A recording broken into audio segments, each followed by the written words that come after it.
I have some graphics I'm going to be using for me because I'm using 3 different charts during this thing to help me remember what various people have said.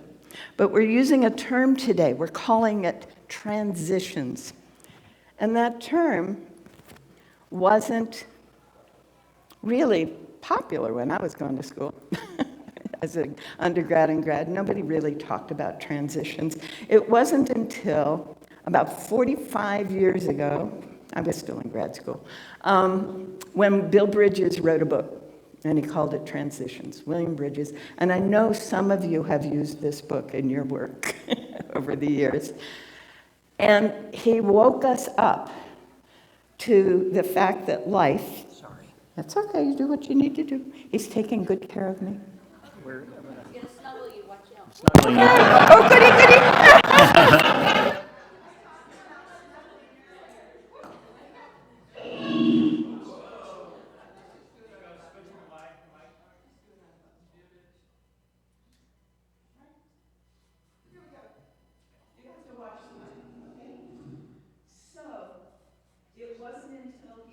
That word, transitions, that we began to realize that all those things we'd been experiencing had a process.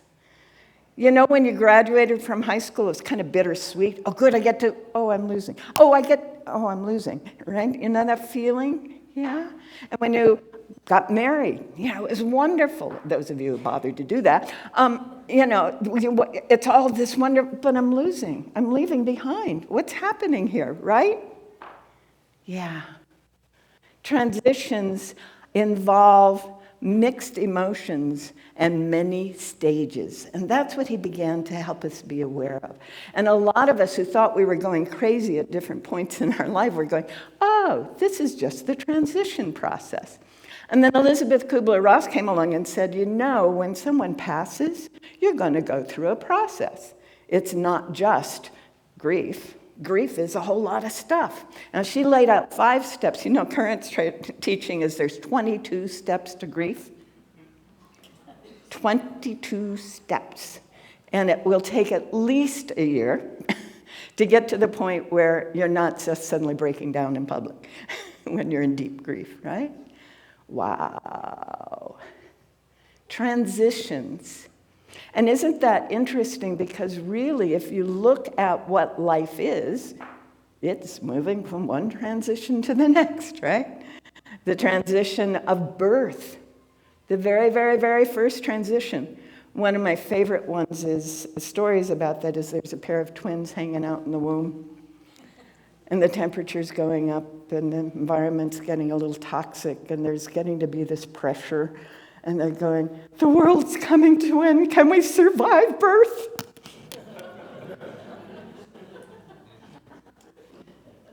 And then there's the shock. Oh my goodness, I'm out. Wow, I can do this. What is this? Right? So that's usually the first step, the shock. There's a change. Oh my God, what do I do now? And then there's the confusion. Oh, what do I do now? What's real? I just don't know. And then there's the shame of being confused because I'm supposed to know, right? And it goes on and on, each thing leading to the next, leading to the next, leading to the next. You'd think we'd all know how to do it by now. Because we've been through it so many times, the shock of birth, the shock of being able to get around instead of just being in the crib. My daughter's first way of getting around was rolling around on the floor. You ever have that when your kids do that, roll around to get places? We had this meeting, and we were all sitting around in a circle on the floor, and she would roll around from one to the next person. And then she was sort of surprised. Look, oh, wow, I made it. Right? So as we look across our life, we are looking at transition after transition after transition after transition. Kindergarten, I'm not home anymore. I'm hanging out with these kids. I don't really like some of these kids. That teacher wants me to do things her way or his, right? Wow. And every one of them involves all the stages of grieving the loss, going through the shock and the confusion, coming into some kind of acceptance, right? So with Kubler-Ross, I wanted to be able to do her accurately. That's why we're doing this. So she says the first phase is confusion, and then the next phase is depression. Well, we call it depression. I call it grief because the clinical definition of depression is different from grief. And be aware of that, please. If some therapist says you're in depression after you've had a loss, no, probably not. You're in grief. You don't have to get medicated for it. You just need to go through the process and get in a grief support situation, right? Please, take care of yourself that way. But grief starts with, now what do I do? And, oh, it feels so awful. I can't even think about getting up or getting out of bed. It feels so awful. We've all been there. The thing is to allow ourselves to move through it because it's normal. It's part of being human. And how do we allow ourselves to move through it? Well, the only thing that I've ever seen that really works is not medication. It's realizing there is something I'm being called into, I'm being drawn into. There is something so much bigger than what I am feeling right now that I can't not go there. One of the things in the Unity tradition, Unity was founded by Charles and Myrtle Fillmore back in the 1880s and 90s. And their teacher was a woman named Emma Curtis Hopkins, and she really is the basis for most of the work that I do. And she was telling them, among other things, that if you are aiming to become a healer, because she would teach people how to be healers. She had 11,000 patients who the only way she would help them be healed is to become healers. Isn't that interesting? Yeah? She took them through their 12 lessons to become healers and get healed on the way. And then she'd say, now go out in the world and keep teaching this stuff because that's how you're going to get more and more healed, more and more a sense of wholeness. And so one of her points was, you can't heal when you're being in the grief. You kind of have to allow the grief to dissipate sufficiently to be able to feel the wholeness that is what healing means. Okay, heal, whole, wealth, health, holiness, whole on, was all the same word in the Greek. Isn't that wonderful? Heal and whole and wealth. Well-being. And a holon is something that is so fully integrated that according to Bose and Einstein, it's a condensate, and you can't do anything over here without the whole thing reacting. Any point in it, the whole shifts. A holon, a Bose-Einstein condensate. So Kubler-Ross said we go through the confusion, then we go into this negative feeling state that some people call depression. And then at some point when we're in that, we start to just accept. It has happened, whatever it is. Now, she was talking about people who had survived other people passing through the veil to the other side. And then there is, okay, I don't have that part of me attached to me, or I don't have that experience still part of my life. Who am I? What am I? What am I becoming? What am I choosing for my life? That is huge. And that's one of the reasons we want communities like this, right? Because they help us move into that phase and that space. And in that process, then, another transition happens. It's called birth. The birth of the new being that we are. Well, I'm going to suggest that this congregation might possibly be going through those phases over the next few weeks. There's another model that talks about transition in terms of a line of equanimity. Here's normal. And Sometimes we're a little above and a little below, a little above and a little below. But when transitions come, transmissions are good too, but when transitions are coming, we go way up and way down, and way up and way down. It's kind of like if you ever saw the Global Consciousness Project computer output from 9/11, way up there and way down there. That's what's going on in the brain, mind, body system during these transition times. We get all excited about the potential, or we get in shock, one or the other, and then we go into that, oh, I don't think I can even get up in the morning, right? Way down there. And then slowly but steadily we get to something kind of like normal, and then we go back down. And then slowly but steadily we get kind of like normal. And then there is a bright spot in all of this, and we go up again. Transitions are like that.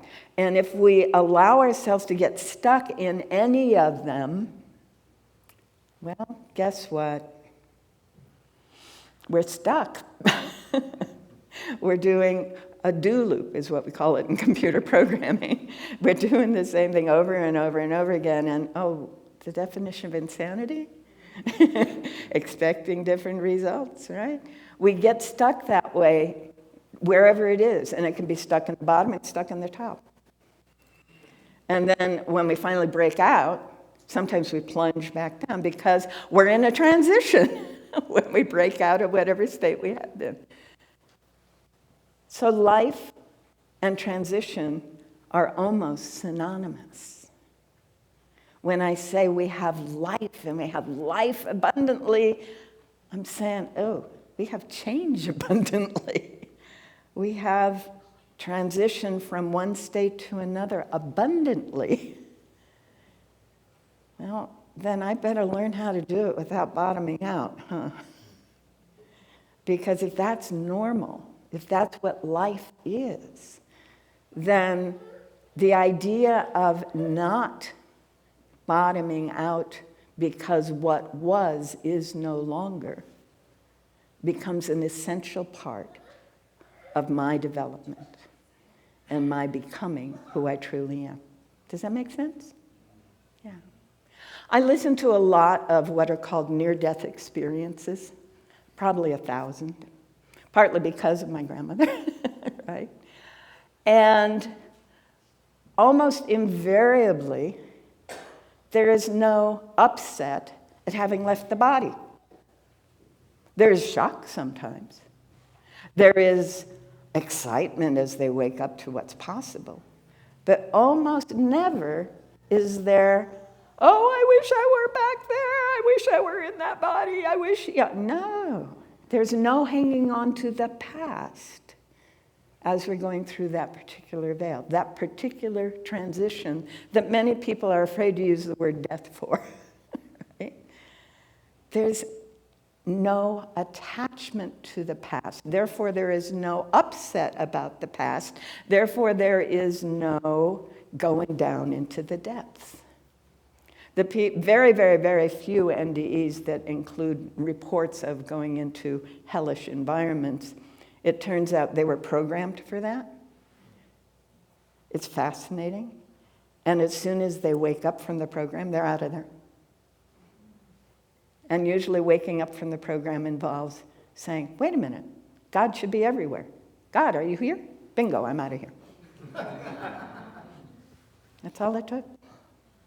And I haven't, as an adult, had the physical NDE, but I did have that experience, and it works.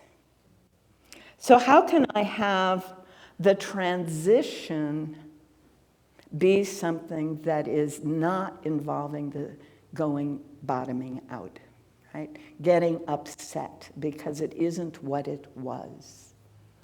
Well, the Buddhists have an answer. Don't get attached. Don't be attached to what is.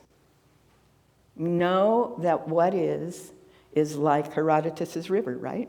It looks the same, but it's never the same. I can't put my foot in the same river twice, right? Can I know that? Can I do that? Well, it's a discipline. It's one of the very few disciplines in the world.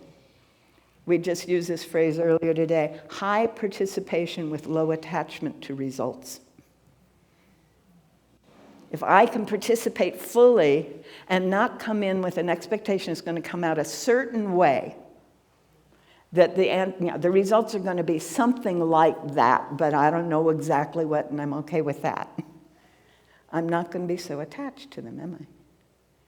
And if they aren't that, I'm not going to go in quite so much shock, confusion, and distress because I'm not attached to them being that particular way.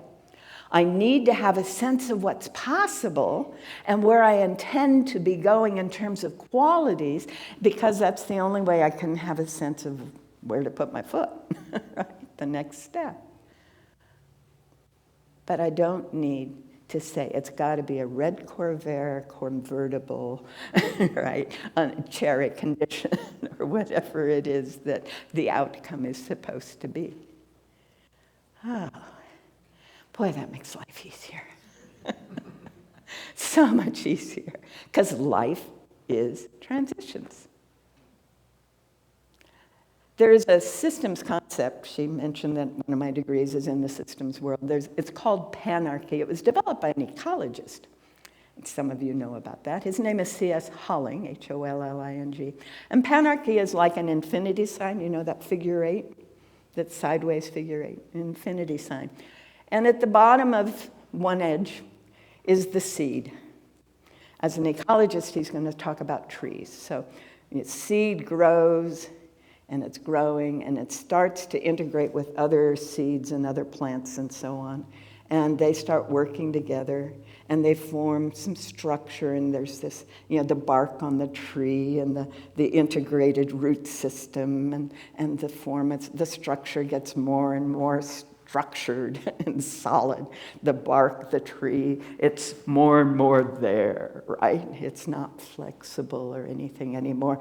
And so as all of this is happening, there's constant change, transition going on around it. But it just moves with it and adjusts with it until the time comes when the tree is so solid that the next fire or windstorm destroys it.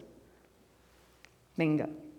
It's just one of the usual things that happens, but it's the critical fluctuation, to quote one of the Nobel Prize winners, that leads to the dissipation of the system that is the tree. Bingo, it's gone. And there's this chaotic moment where what was tree is no longer tree. It may be the crashing, it may be the burning, it may be the falling, the exploding and the lightning, whatever it is. And that chaos can go on for quite a while if the system is structured in a way that it just kind of hangs on to what was. Well, we apply this in organizations, and this has been going on most of my life. We apply the same model to organizations, and we're going along, we're doing fine, and then what would be a normal thing happens, and we all go to pieces. Or we do this in our life. Forgive me, but this keeps arching up. We do this in our life. And the point you were referring to where I had this terminal prognosis was one of those times. I'd been going on, I was a good student, I was working, I was helping support the family. We were living in 3 cities, and no, it was only 2 at that time. And I had jobs in both, and I had houses in both, and I had 2 kids in one. And, I just kept doing the next thing, the next thing, the next thing, the next thing. And the structure got so tight that a little blip in my physiology, and the whole system fell apart. And I was literally bedridden for months. This is my version of panarchy. If I had, and I tried this, for the first few months, I tried holding on to the past structure. That I have to keep doing that. I should, I ought, I must. I've got these responsibilities, I got to do it. No one here has ever had this problem. Finally, I gave up. And that's when the healing started. When I let go of the shoulds, the oughts, the musts, the gottes, the haftas. Let go of hanging on to what I thought I'd had to be in order for us to survive. Letting go of the past to allow something new to emerge. It was the hardest transition of my life, and I've had a few. I did get through it. And I have to say, since then, it's been relatively easy sailing. Because I learned not to try to hang on to what was. And to start focusing on the seed that is about to be born into the new pattern of my life. And so that is the model that I bring to this community and to every community that I work with. If we try to hang on to what we were, it's going to be rough.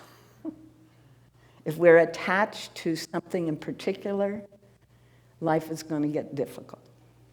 But if we can discover what is the seed that was planted, that was formed out of who we were and how we were, and was trying to come into this new beingness that is happening around us.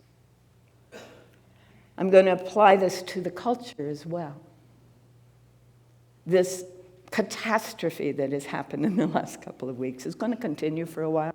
It's going to be pretty chaotic for a while in the culture overall. And it's going to extend beyond the United States because what's happening here is just a little bit of what's happening worldwide. But there is some amazing seed work happening. And a lot of it is what you are experiencing in your personal individual lives.